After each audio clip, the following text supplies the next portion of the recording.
నమస్తే. ఇన్నాళ్ళు నన్ను సపోర్ట్ చేస్తూ, ఎంకరేజ్ చేస్తూ మీ ప్రేమని నాకు అందిస్తున్న ప్రతి ఒక్కరికి కృతజ్ఞతలు. అలాగే ఈ వీడియో కూడా ఖచ్చితంగా మీకు ఉపయోగపడుతుంది. లైక్, షేర్ అండ్ సబ్స్క్రైబ్ చేసి మీ సపోర్ట్‌ని నాకు అందించండి. అలాగే ఈ వీడియో పట్ల మీకున్న అభిప్రాయాన్ని కామెంట్ సెక్షన్‌లో కామెంట్ చేసి తెలియజేయండి. ఇప్పుడు వీడియోని చూద్దాం. నమస్తే. Welcome to our channel. నేను పద్మిని. ప్రస్తుతంతో పాటు ప్రముఖ ఆధ్యాత్మికవేత్త, నారీసేన ఫౌండర్, దత్త ఉపాసకురాలు శ్రీమతి లతా దత్త గారు మనతో పాటు ఉన్నారు. మాట్లాడదాం. నమస్తే అక్క. నమస్తే రాజయ్య గురుదత్త. శ్రీ గురుదత్త. ముందుగా మీకు గురు పౌర్ణిమ శుభాకాంక్షలు. నీకు మన రెడ్ టీవీ సబ్స్క్రైబర్స్ అందరికీ కూడా గురు పౌర్ణమి శుభాకాంక్షలు. ఆ గురు కృప అందరి మీద ఉండాలి, అలాగే ప్రతి ఒక్కరి జీవితంలో కూడా గురు అనుగ్రహం ఉండాలి అని కోరుకుంటున్నాను. Thank you. You looking stunning. Great compliment. Thank you. నిజంగా వెరీ బ్యూటిఫుల్. చాలా అందంగా ఉన్నారు ఈ రోజు. ఏమిటి పూర్ణిమ స్పెషలా? అవును, గురు పౌర్ణమి స్పెషల్. స్వామివారిని అలంకరిస్తాం కాబట్టి నేను కూడా అంతే అలంకరించుకున్నాను. లేదు అసలు మొత్తం రివర్స్ అవుతుంది. అందం అంతా కూడా మన మీద మిర్రర్ ఎఫెక్ట్ లో రిఫ్లెక్ట్ అవుతుంది. అంతే, స్వామి కృప. బ్యూటిఫుల్. ఇక గురు పూర్ణిమ ఆషాఢ మాసంలో వచ్చేటటువంటి పౌర్ణిమని వ్యాస పూర్ణిమ అని, గురు పూర్ణిమ అని అనటం మనందరికీ తెలిసిందే. అయితే వ్యాస మహర్షి గురించి మాట్లాడుకోనటువంటి రోజు ఉంది అని అంటే అది వ్యర్థమైపోయినట్టు రోజు అని ఖచ్చితంగా అనుకోవచ్చు. అవును, వేస్ట్ అయింది డే అని. ఎందుకంటే అష్టాదశ పురాణాలని మన కోసం శ్రమ కోర్చి రాసి ఇచ్చి ఆయన చేసినటువంటి సేవ అనితర సాధ్యం. ఆ ఋషి రుణం ఖచ్చితంగా తీర్చుకోవాలి. ఇలా ఆయన పుట్టినరోజుగా కూడా చూస్తారు, లేదంటే అష్టాదశ పురాణాలని కంప్లీట్ చేసిన డేగా కూడా ఈ పౌర్ణిమని చూస్తారు. కాబట్టి మరి చెప్పటక్క గురు పౌర్ణమిని ఎలా చేస్తున్నారు, పీఠంలో ఎలా చేస్తున్నారు, ఎలా వినియోగించుకోవాలి? అందున అది 21వ తారీఖు రాబోతోంది. అగైన్ 3 సంఖ్య. 21 ఆదివారం వెలుగు. చెప్పండి. అయితే అదే రోజు ఈశ్వరుడు ఆదియోగిగా కూడా, అంటే సప్తఋషులకి జ్ఞానాన్ని అందించినటువంటి రోజు కూడా అదే రోజుగా చెప్పబడతారు. ఓ అద్భుతం. అయితే దక్షిణామూర్తిగా దక్షిణామూర్తిగా, ఆదియోగిగా ఆదిశంకరాచార్యులకి, తర్వాత ఆ పరంపర కొనసాగించింది కూడా ఆదిశంకరాచార్యులు. అందుకే ఆ రోజు అన్నిటికీ ఇంపార్టెన్స్ అన్నమాట. అంటే గురు శిష్యుల పరంపరని భూలోకానికి తీసుకొచ్చిన దినం, శుభదినంగా చెప్పుకుంటారు. గురు శిష్యుల అనుబంధం ఎలా ఉండాలి అని బోధించిన తత్వమే గురు పౌర్ణిమ అని అంటారు. పైగా వేదాల్ని మనకి ఉపనిషత్తుల్ని అందించిన వేదవ్యాసులు గారి జన్మదినంగా కూడా మనం భావిస్తాం. అవును. అయితే ఆ రోజు గురువుని ఆరాధిస్తే మనకు ఉండేటటువంటి అజ్ఞానం తొలగుతుంది అని మన శాస్త్రాలు చెప్తున్నాయి. ఎవరైతే ఆ రోజు స్వామిని వేడుకుంటారో, గురువుని ధ్యానిస్తారో, గురువు పూజలు చేస్తారో వాళ్ళ అజ్ఞాన అంధకారాల్లో నుంచి బయటకు వస్తారు. అద్భుతం. అప్పటి వరకు చీకటితో కమ్ముపోయిన జీవితము ఒక వెలుగులోకి వస్తుంది. ఆ గురు పౌర్ణమి ఎవరైతే జరుపుకుంటారో, అంటే ఆ రోజంతా కూడా ఎవరైతే గురు స్మరణతో జరుపుకుంటారో, అలాగే గురు ధ్యానం కానీ, స్మరణ కానీ, లేదా ఆ రోజు అన్నదానం కానీ, అభిషేకాలు కానీ, అలంకరణలు కానీ, ఏవైనా గురువుకి అనంతమైన సేవ చేసి ఆ రోజు గురు ఆరాధన ఎవరైతే చేస్తారో వాళ్ళకి విశేషమైన ఫలితాలు కలుగుతాయి. ఆ సంవత్సరం అంతా కూడా వైభవంగా ఉంటుంది వాళ్ళకని చెప్పొచ్చు. అద్భుతం. అలాంటి అద్భుతమైన శుభదినం ఈ గురు పౌర్ణమి. అద్భుతం అక్క. పీఠంలో ఎట్లాంటి కార్యక్రమాలు జరగబోతున్నాయి? మన పీఠంలో సాక్షాత్తు శ్రీపాదుల వారే ఉన్నారు కాబట్టి ఆ రోజు ముందుగా చండీ హోమము, దత్త హోమం 2 కలిపి కూడా చేస్తున్నాం. ఎందుకంటే ప్రతి పౌర్ణమికి చండీ హోమం అని అనుకున్నాను. ప్లస్ గురు పౌర్ణమి కాబట్టి గురువుకి సంబంధించిన దత్తాత్రేయ హోమం కూడా ఆ రోజు చేస్తున్నాం. ఇక ఉదయము 1,00,000 తులసితో విష్ణుమూర్తి 1000 నామాలతో మనం అర్చన చేస్తాం. 1000 నామాలు చదువుతూ అర్చన చేస్తాం 1,00,000 తులసితో. తర్వాత పుష్పాభిషేకం చేస్తాం సాయంత్రం స్వామివారికి.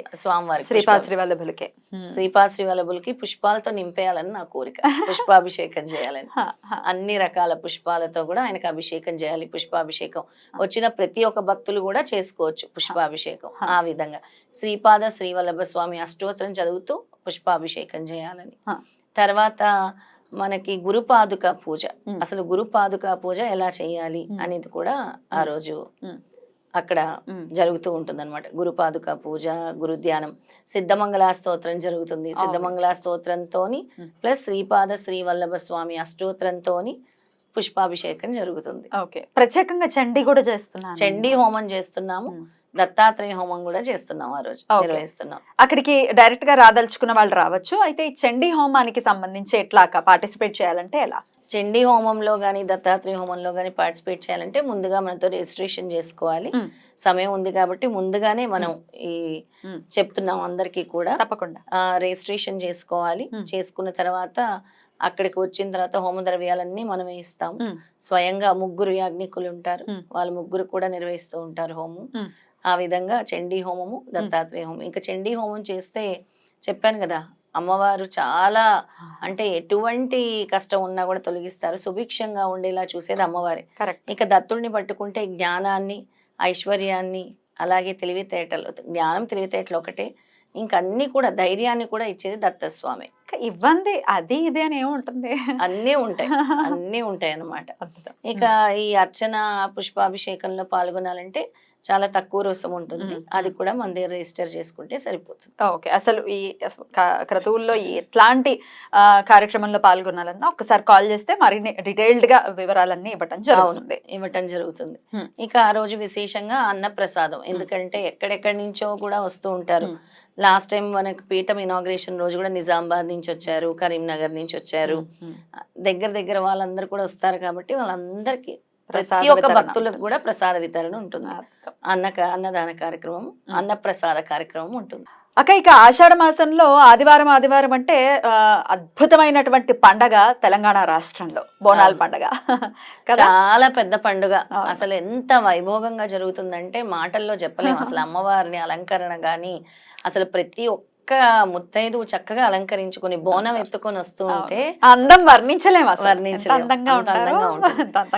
అది దట్ ఈస్ షోయింగ్ గ్రాటిట్యూడ్. అంటే అమ్మవారికి తిరిగి మనం ఏంటంటే, అమ్మ మనల్ని చల్లని చూపుతో మనల్ని కాపాడుతుంది కాబట్టి అమ్మ చల్లని చూపు మన అందరి మీద ఉండాలని ఈ ఆషాఢంలో ఎటువంటి వ్యాధులు సోకకుండా, ఈ వర్షాల వల్ల ఎటువంటి ఇదివరకు ఈ డెంగ్యూలు, కలరాలు, చికెన్ గున్యాలు ఎక్కువ వచ్చేది, ఎక్కువ కలరా వచ్చేది వర్షాలు పడుతున్నప్పుడు. వీటన్నిటి నుంచి కూడా కాపాడేది అమ్మవారి. అందుకే ప్రతి ఊర్లో కూడా గ్రామదేవత పూజలు చేస్తూ ఉంటారు. ఆషాఢంలో మనం ప్రత్యేకంగా హైదరాబాద్ లో అందరూ కూడా అమ్మవారికి కృతజ్ఞతలు తెలుపుకోవటానికి ఈ బోనాల పండుగని నిర్వహిస్తారు. అద్భుతం. అది పౌర్ణమి నాడు వస్తోంది, ఆదివారం కాబట్టి ఇంకా అసలు మాటల్లో చెప్పలేము. రెండు హడావిళ్ళు. గురు దేవాలయాలు, గురు పౌర్ణిమ, అమ్మవారి దేవాలయాలు కిటకిటలు ఆడిపోతాయి.